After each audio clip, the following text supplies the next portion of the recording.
नमस्कार दोस्तों। Law of one यानी एक का कानून, या कह लीजिए एक का ज्ञान, या कह लीजिए एक के तरीके, यह उसका सत्र 22 है, जो कि फरवरी 10 1981 को रिकॉर्ड किया गया था।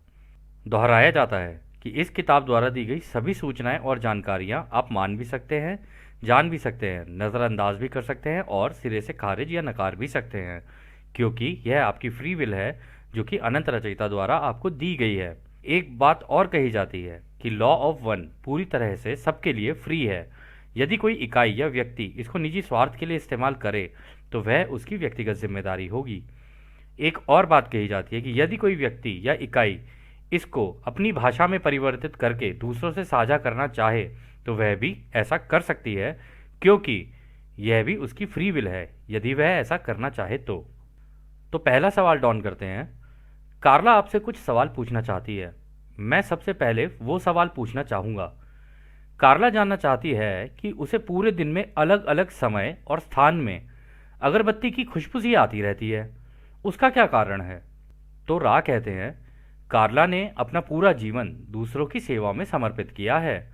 इस कारण कार्ला के सचेत तथा अचेत मन का झुकाव दूसरों की सेवा की तरफ ही है। जैसे ही हम कार्ला के साथ इस चैनलिंग के माध्यम से जुड़ते हैं, हमारे समूह की कंपनता कार्ला के अचेतन मन के साथ अधिक मजबूती से जुड़ जाता है। इस प्रकार कार्ला हमारी कंपनता का हिस्सा बन जाती है और हम कार्ला की कंपनता का हिस्सा बन जाते हैं।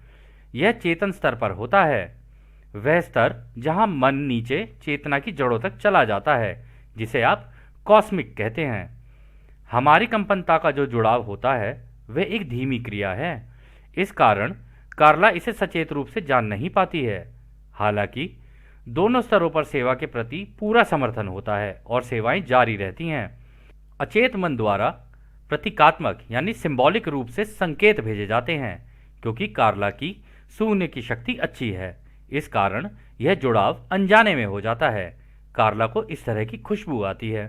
तो दोस्तों, यहाँ पर जो रा कह रहे हैं ना, वो ये कह रहे हैं कि जब कोई ध्यान अवस्था में जाकर दूसरों की सेवा के रास्ते पर चलते हुए, ऐसे जैसे राह हैं, ऐसे और भी हैं, प्रिंसिपल्स ऑफ को भी हैं, आपका और भी बहुत सारे चैनल्स हैं। अगर आप कन्फेडरेशन के किसी भी सोर्स से अगर आप जुड़ जाते हो और उनसे चैनलिंग करने लग जाते हो ना, तो होता क्या है, जो हमारा सबकॉन्शियस माइंड है ना, वहाँ से जाके ये ऑटोमेटिकली एक कनेक्शन बन जाता है उनके साथ। उधर से वो भी अपनी पूरी की पूरी सेवाएं दे रहे होते हैं, क्योंकि यहाँ से सवाल चलेंगे, और इधर से ये भी पूरी सेवाएं देने लग जाती है कार्ला, या कोई भी व्यक्ति। अगर अगर हम किसी एक व्यक्ति के बारे में बात करें तो उस केस में होता क्या है ना, कि ये सारी चीज़ें नॉर्मल हो जाती हैं। तो अगर कोई व्यक्ति अपने नॉर्मल स्वभाव में भी, अगर अपनी ज़िंदगी में जैसे भी वो चल रहा है, तो उसकी जो भी चीज़ सबसे स्ट्रांग होगी ना, अगर उसकी खुशबू, अगर उसकी नाक स्ट्रांग होगी, अगर उसकी आंखें स्ट्रांग होंगी, उसकी जो भी चीज़ स्ट्रांग होगी ना, उसके द्वारा सिंबॉलिक तरीके से उनको एक मैसेज भेजा जाता है कि हाँ, हम तुम्हारे आसपास ही हैं। इसीलिए कार्ला को ये अगरबत्तियों की खुशबू आ रही थी, क्योंकि रा जो है वो इतने एडवांस कर चुके हैं कि उनकी बॉडी के अंदर से अगर आप खुशबू देखोगे ना, क्योंकि हमारे भी कई दोस्त थे जिन लोगों ने चैनलिंग की, और कुछ दोस्त ऐसे भी थे जिन्होंने कन्फेडरेशन को कांटेक्ट करके और वो जैसे स्टीवन ग्रियर का मेथड यूज़ किया, तो उन्होंने भी हमें यही बताया कि जब वो मेडिटेशन में बैठे हुए थे, उनके आसपास एक ऐसी खुशबू आई, जो कि वो कह रहे थे कि थी तो कुछ अगरबत्ती जैसी, लेकिन ऐसी अगरबत्ती की खुशबू हमें कभी मिली नहीं, सूंघी ही नहीं हमने, ना किसी मंदिर में देखी, ना हमने किसी मस्जिद में देखी, हमने कहीं नहीं देखी। तो इस वजह से ये जब भी आपके आसपास होंगे ना, आपको इस तरीके की खुशबू या चीज़ें दिखने लग जाएंगी, इस तरीके की चीज़ें हो जाती हैं। तो खैर, आगे डॉन कहते हैं, दूसरा, वह यह भी जानना चाहती है कि वह सत्र को करने के बाद अधिक स्वस्थ महसूस करती है। जैसे जैसे समय जा रहा है, वह अपने आप को और स्वस्थ महसूस कर रही है। तो रा कहते हैं, ऐसा उसकी स्वतंत्र इच्छा के कारण हो रहा है। कार्ला संपर्क स्थापित करने के काफी सालों पहले से प्रार्थनाएं गाती आ रही है। जब वो समाधि की स्थिति में होती है, उसके पहले यह प्रार्थनाएं उसके अचेत मन में रहती हैं, इसलिए यह मददगार होती हैं, परंतु प्रार्थना के परिणाम के रूप में यह प्रभावी नहीं होती हैं। इस प्रकार आध्यात्मिक परिसर से यह संपर्क को अधिक गंभीर रूप से प्रभावित करती हैं। साथ ही इस इकाई ने इस कार्य के कारण कुछ निश्चित सीमाओं को स्वीकार करना शुरू किया है, जिसमें उसने दूसरों की सेवा को अपने से ऊपर रखा है, ताकि अच्छे से अपनी सेवाएं दे सके। इससे उसे शारीरिक दर्द को ठीक करने में भी सहायता मिलती है। तो दोस्तों, जब भी कोई दूसरों की सेवा के रास्ते पे निकलेगा ना और अपनी पूरी सच्ची निष्ठा और ईमानदारी से उसको करेगा, तो ये सारी चीज़ें उसके साथ हो जाती हैं कि वो स्वस्थ भी महसूस करने लगे। अंदर से दुखी भी होगा ना, तब भी खुशी महसूस करेगा, क्योंकि उसको ये करने में खुशी मिलने लग जाती है। और यही वो खुशी है जो राह कह रहे हैं कि पूरे ब्रह्मांड में दूसरों की सेवा करने से ज़्यादा जॉय और खुशी तुम्हें किसी और चीज़ में मिल ही नहीं सकती है। इस खुशी के मिलने की वजह से तुम अंदर से ना एक एनर्जेटिक सा महसूस करते हो। तो खैर, अगला सवाल डॉन करते हैं। धन्यवाद। मैं कुछ प्रश्न और पूछना चाहूँगा, जैसे दूसरे चक्र के अंत के बारे में और अधिक स्पष्टता आ जाए। फिर हम तीसरे और अंतिम मेजर चक्र के बारे में बात करेंगे। क्या आप बता सकते हैं कि दूसरे मेजर चक्र के अंत तक औसत जीवन काल क्या था?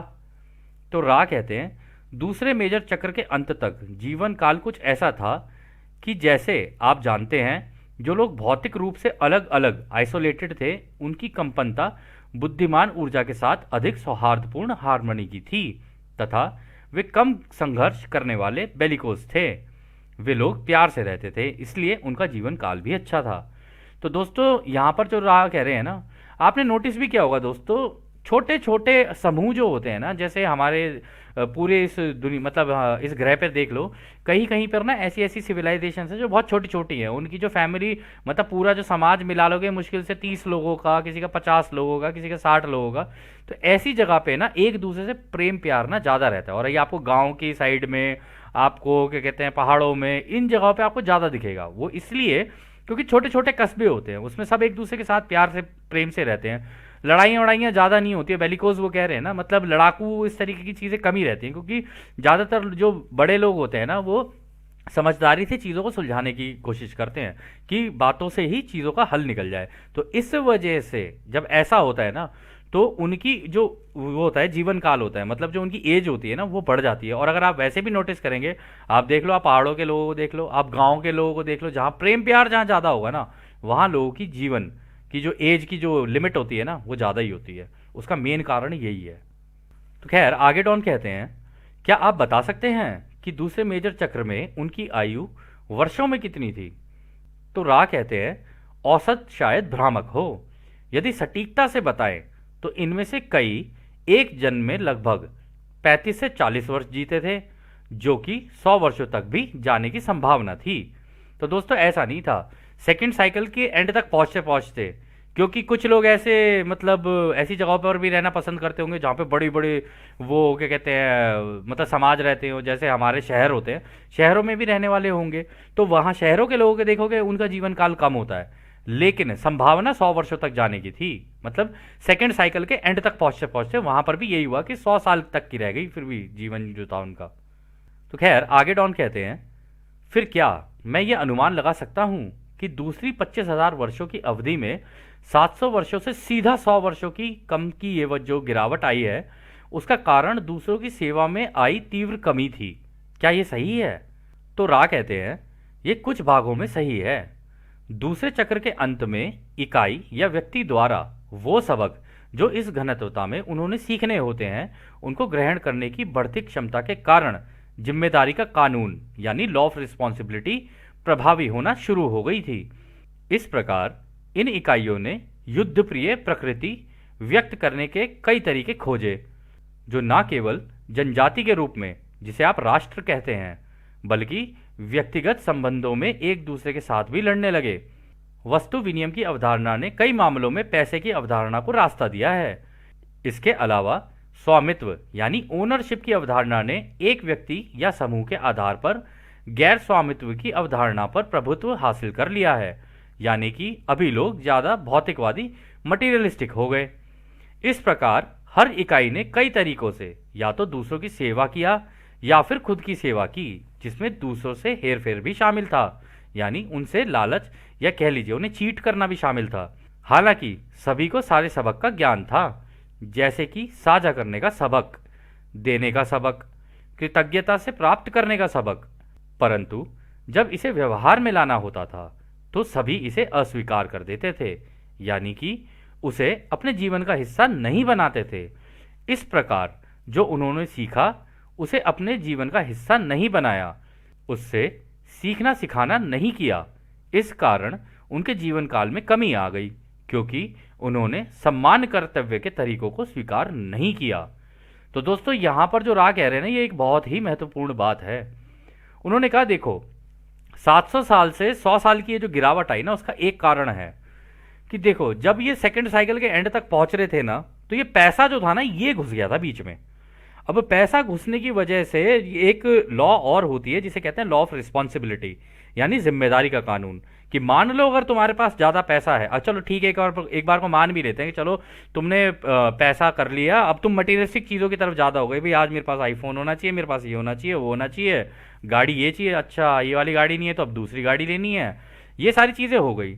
लेकिन तुमने अपनी रिस्पॉन्सिबिलिटी नहीं निभाई। रिस्पॉन्सिबिलिटी ये थी कि अगर तेरे पास ज़रूरत से ज़्यादा है तो दूसरों से शेयर कर, उसे दूसरों से प्रेम कर, क्योंकि यही तो वो लेसन है जो तू सीखने आया था यहाँ पे। लेकिन इसकी वजह से हुआ क्या, दो तरीके का एक विभाजन हुआ। एक तो दूसरों की सेवा पे निकल गए, चाहे कम बढ़ती ही क्यों ना उनके पास पैसा हो, लेकिन दूसरों की सेवा के रास्ते पे निकल गए, ठीक है।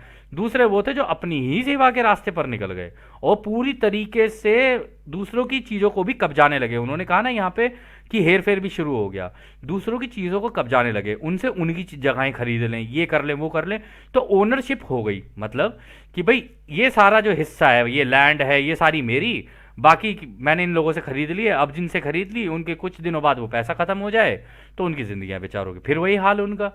तो उस वजह से ये जो विभाजन है ना, ये बढ़ता ही चला गया, बढ़ता ही चला गया, और मटीरियलिस्टिक चीज़ों के लोग दीवाने होते चले गए। और उस वजह से उन लोगों की फिर लाइफ भी धीरे धीरे धीरे धीरे कम होनी शुरू हो गई। और इसमें उन्होंने कहा कि ये जो लॉ ऑफ रिस्पॉन्सिबिलिटी लगती है ना, इसमें यह देखा जाता है कि अगर तुम्हारे पास चीज़ें हैं तो दूसरों से शेयर करो, अगर तुम्हें दूसरों की सेवा के रास्ते पे चलना है तो।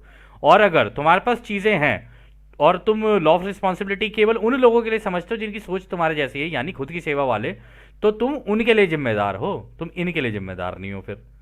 तो ये दोनों चीज़ें होती है। मतलब अपने, क्योंकि रा ने कहा है ना, इस ग्रह पे आने के बाद सबको अपने अपने रास्ते चुनने हैं, रास्ते चुन के उसके ऊपर कर्म करना है। मतलब सोच, शब्द और कर्म उस दिशा में हो जाने चाहिए, चाहे दोनों में से कोई सी भी साइड हो, चुन लो और निकल जाओ। तो ये जो मटेरियलिस्टिक चीज़, ये जो पैसा था ना, इसकी वजह से सारा ड्रामा शुरू हुआ। और फिर उसके बाद उन्होंने कहा ना कि युद्ध के भी इन्होंने वो चीज़ें बनानी शुरू कर दी कि आपस में युद्ध कैसे किया जाए। मतलब जब एक गरीब है तो वो बेचारा अमीर से मांगने की कोशिश करेगा, हो सकता है उसका कुछ भी कर दे वो उसके साथ, तो एक दूसरे से युद्ध की भी वो प्रवृत्ति बननी शुरू हो गई। ऐसे ही फिर उन्होंने कहा देशों में आपस में युद्ध होने शुरू हो गए। तो इस कारण हुआ क्या, धीरे धीरे धीरे धीरे लोगों की जो वो थी, क्या कहते हैं, जिंदगियां थी, कम होने लग गई, क्योंकि उन्होंने सीखना सिखाना नहीं किया। इसी कारण में सम्मान और कर्तव्य वाला जो लॉ था ना, लॉ ऑफ रिस्पॉन्सिबिलिटी, वो लगी ही नहीं। और जब लगी नहीं, तुमने रिस्पॉन्सिबिलिटी ली ही नहीं, तो तुम्हारी जिंदगी भी कम हो गई ऑटोमेटिकली, क्योंकि तुमने जो तुम्हारे वो लगे थे, क्या बोलते हैं उसको, माध्यम लगे थे, तुमने इस्तेमाल ही नहीं किए। और जब वो इस्तेमाल नहीं किए, राह ने पहले ही बोला था कि जब कोई अपने माध्यमों का इस्तेमाल नहीं करता ना, और नफरती और ये सारी चीज़ों की तरफ जाने लग जाएगा ना, तो धीरे धीरे उसके सारे के सारे ख़त्म होने लगते हैं और धीरे धीरे उसकी उम्र भी कम हो जाती है। और वो जैसे ही इसको छोड़ता है तो उसकी सारी चीज़ें फिर ऊपर नीचे हो जाती हैं, तितर बितर भी हो जाती हैं। तो खैर, अगला सवाल डॉन करते हैं, क्या यह छोटा जीवन काल उन इकाई या व्यक्ति के लिए किसी भी तरह मदद करेगा? यानी कि उन्हें अपने जन्मों के बीच के समय में अपनी गलतियों की समीक्षा करने का ज़्यादा समय मिलेगा, या छोटा जीवन काल इसमें बाधा डालेगा? तो रा कहते हैं दोनों ही सही हैं। जीवन काल का छोटा होना एक के कानून की विकृति है, जो कि यह बताती है कि इकाई जितनी तीव्रता से सहन कर सकता है उतना ही अनुभव ले सकता है, उससे अधिक तीव्रता से अनुभव नहीं मिल सकते हैं। यह केवल एक व्यक्तिगत स्तर पर ही प्रभावी है और इसका ग्रह तथा समाज पर कोई प्रभाव नहीं पड़ता है। तो दोस्तों यहाँ पर देखो, राय ये कह रहे हैं कि जिनकी जिंदगियां छोटी हो जाती है ना, वो एक लिमिट तक ही एक पेन को झेल सकते हैं।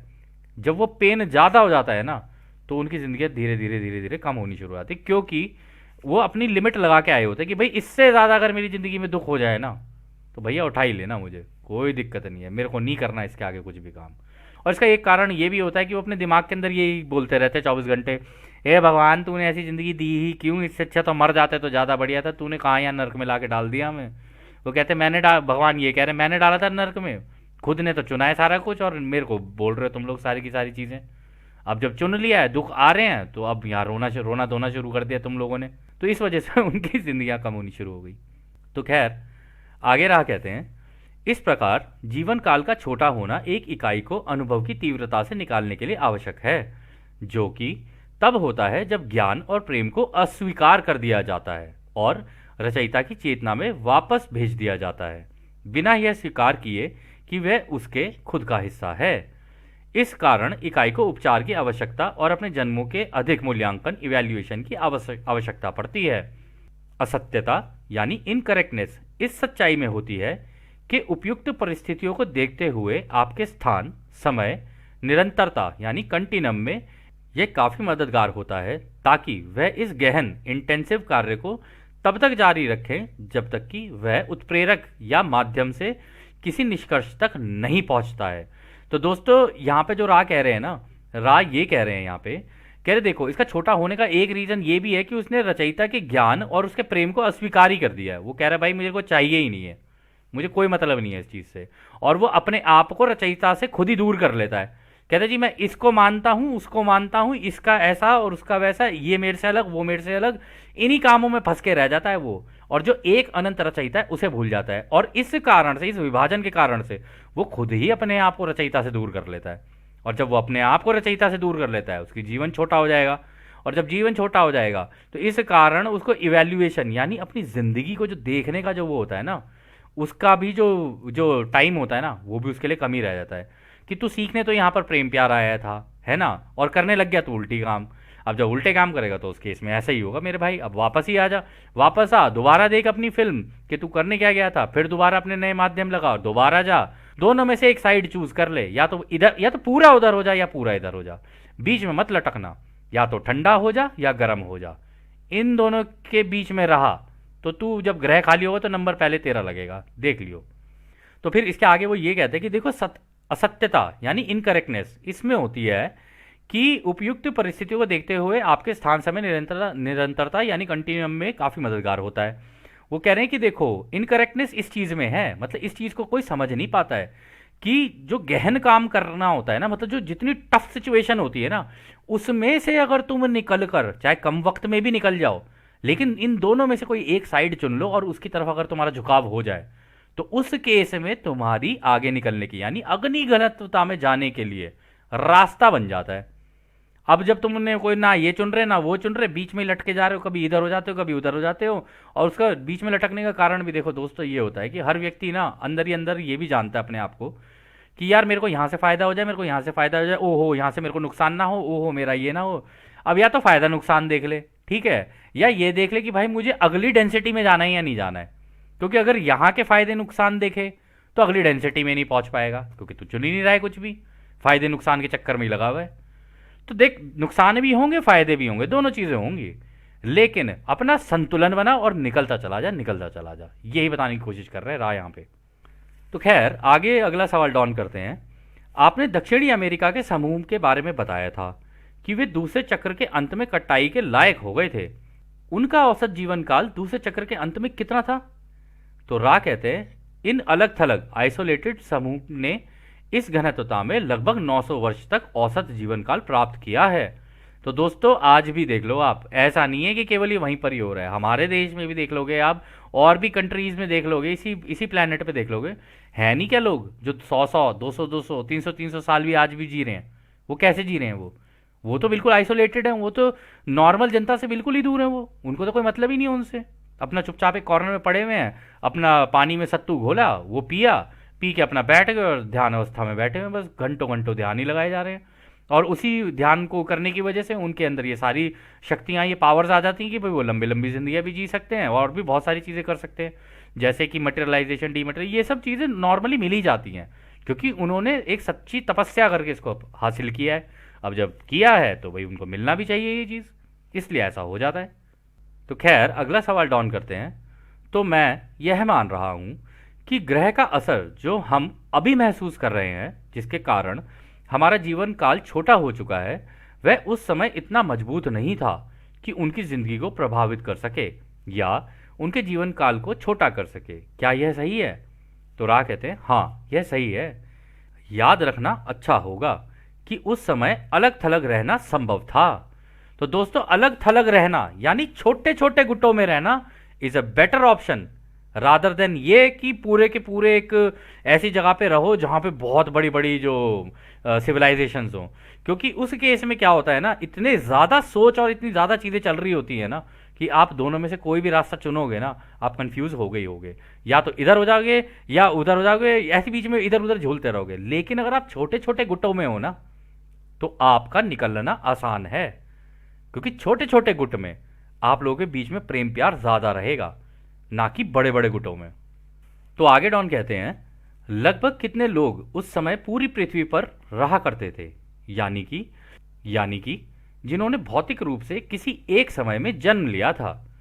तो रा कहते हैं, मैं ये मान रहा हूं कि आपका सवाल यह है कि दूसरे मेजर चक्र के अंत में कितने लोगों ने जन्म लिया था। वह संख्या लगभग 3,45,000 लोगों की थी, यानी कि लगभग 3,45,000 लोगों ने भौतिक रूप से जन्म लिया था। दोस्तों, यहाँ पे 3,45,000 बोला जा रहा है ना, इसका मतलब ये नहीं है कि टोटल पूरी एक साइकिल में, मतलब जो दूसरी 25,000 साल की साइकिल थी उसमें 3,45,000 लोगों ने जन्म लिया हो। नहीं, एंड तक पहुंचते पहुंचते ये जो 3,45,000 होते हैं ना, ये वो फाइनल नंबर होता है जो लास्ट होता है कि इतने ही पैदा होंगे, अब इसके बाद कोई जन्म नहीं होगा इस ग्रह पे। ये जो लास्ट हैं इनमें से कितने और निकलेंगे ये देख लो, और जो पहले से जितने निकले हुए उनको देख लो। जब अंत में कटाई होगी, पहले वालों की आत्माएं भी लेके जानी है साथ में, और ये जो 3,45,000 है इनमें से जो निकल के आएंगे उनको भी लेके जाना है साथ में। इसी तरीके से चलती है पूरी की पूरी। और यहाँ पे दोस्तों, हम जो आत्माओं की बात कर रहे हैं ना, यहाँ पे कॉन्शियसनेस की बात हो रही है। या ये अगर देखो, दो तरीके हैं हार्वेस्टिंग के, या तो डायरेक्टली उठा के ले जाएं, आपसे पूछा जाए और आप चले जाओ, या ये है कि आपने कर्म तो कर लिया, आपने सारी चीजें कर ली, लेकिन आपको पता ही नहीं और अचानक से आपके आंख के सामने आ जाए, आप कहोगे नहीं नहीं नहीं, नहीं आप घबरा जाओ। तो उस केस में फिर आपकी कॉन्शियसनेस को निकाल लिया जाता है। कॉन्शियसनेस कुछ भी नहीं होता, चुटकी में आपके शरीर में से ना आपकी चेतना निकल के एकदम से डायरेक्ट उनके पास चली जाएगी, उस चेतना को लेकर चले जाते हैं, शरीर यहीं रह जाएगा, चेतना निकल जाएगी, फिर उस चेतना को नया शरीर दे दिया जाएगा। ये इस तरीके से चलता है कुछ। अब ये इसलिए है क्योंकि हमारी जो सिविलाइजेशन है वो बचपन से इतनी डरी हुई है, हर चीज़ से तो हम लोग डरते हैं, तो उनको भी पता है कि इनके सामने अभी जाने का कोई फायदा नहीं है। जब कटाई का वक्त आएगा ना, सारे आसमान से एक साथ ही टूटेंगे कि हाँ जी आ गए। और इस बात को जीसस ने भी कहा था कि जब मैं आऊँगा और मेरे भाई भी आएंगे, हम सारे आएंगे, हमारे सारे एंजल्स, और आएंगे और अपनी कटाई लेके जाएंगे, चाहे कुछ भी हो जाए, और हमें कोई रोक नहीं पाएगा।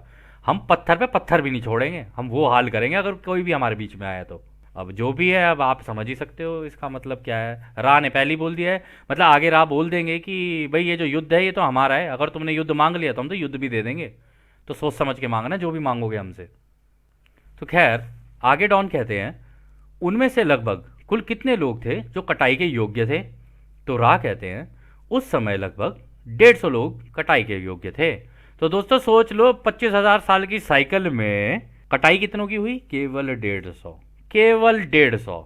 और इसका कारण क्या? कारण बड़ा सिंपल, जो लोग बड़ी बड़ी सभ्यताओं में रहे वो बेचारे चूज ही नहीं कर पाए, अपना रास्ता ही नहीं चूज कर पाए, और ना चूज कर पाए और ना उस रास्ते पे कर्म कर पाए, तो उनकी ग्रेड ही नहीं बनी, और जब ग्रेड नहीं बनी तो वो सारे उधर रह गए। और जिन लोगों ने कोना कोना पकड़ के अपना चुपचाप एक कॉर्नर पकड़ के छोटे छोटे गुटों में रहे, वहां पे उन लोगों ने ध्यान भी किया, दूसरों की सेवा भी की, सारी चीजें की, प्रेम प्यार से एक दूसरे के साथ रहे, वो हो गए कटाई के लायक, उनकी हो गई कटाई। लेकिन देख लो दोस्तों, उसमें भी इतनी बड़ी जनसंख्या में से केवल 150 लोग। लेकिन इसमें कमाल की बात यह है, चाहे 150 ही क्यों ना हो, हम तो अपनी कटाई लेने आएंगे, चाहे कुछ भी हो जाए, चाहे एक ही क्यों ना हो, हम तो उसे भी लेने आएंगे, और सारे ही आएंगे एक साथ। रा ने पहले ही बोल दिया, आएंगे तो सारे ही आएंगे, एक आध कोई नहीं आएगा हम में से। और अगर ऐसा कोई आया तुम्हारे बीच में तो समझ जाना बहरूपिया है भाई साहब, हम नहीं है वो, हम आएंगे, सारे एक साथ ही आएंगे। तो खैर दोस्तों, इस सत्र को अब हम लोग यहीं समाप्त करते हैं, और जैसे कि राह हमेशा कहते हैं, अब हम आपको उस एक अनंत रचयिता के प्रेम, उसकी रोशनी, उसकी शक्ति और उसकी शांति में छोड़कर चलते हैं। आदने हमारे दोस्तों, आदने वासु। धन्यवाद।